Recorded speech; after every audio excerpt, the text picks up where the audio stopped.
As a history teacher, I've learned that one of the most important lessons I can teach my students is that complexity is not confusion.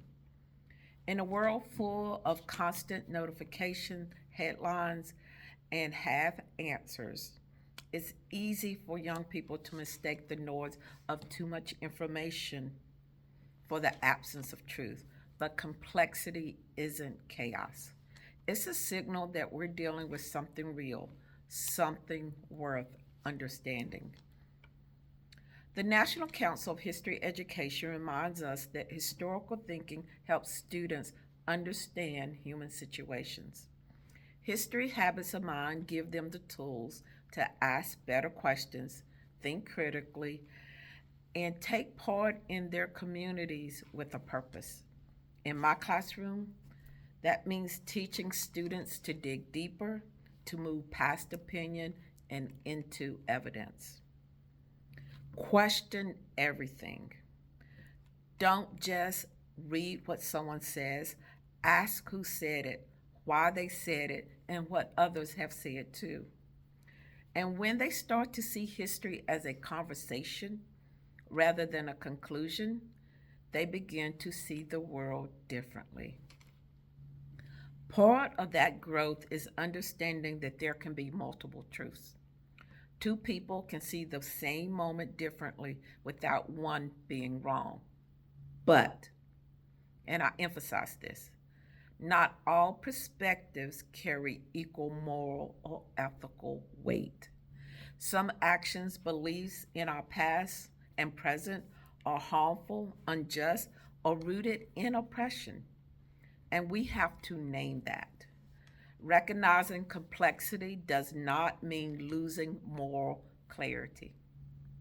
It means seeing the full picture and still understanding for what is right.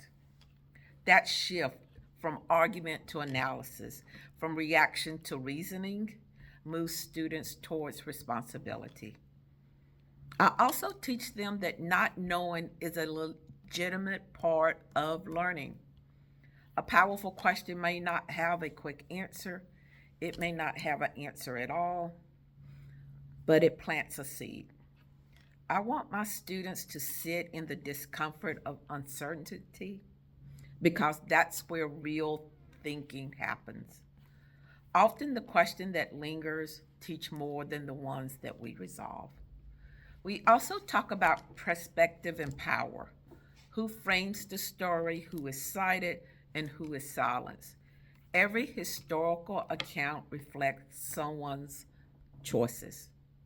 Once students recognize that, they begin to ask whose voice is missing and what changes when we bring it on.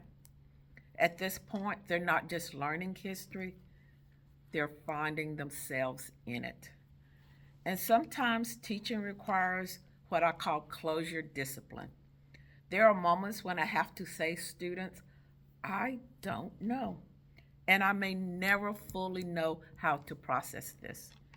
That's honesty. That models humility.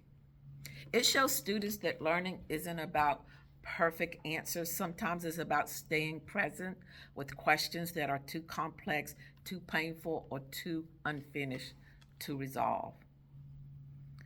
Ultimately, teaching history in a complex world means helping students use the past to interpret the present with empathy, care, and evidence.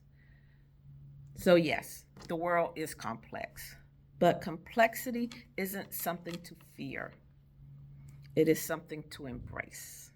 Because when our students learn to navigate complexity with curiosity and consciousness, they don't just understand the past, they begin to shape a wiser, more compassionate future.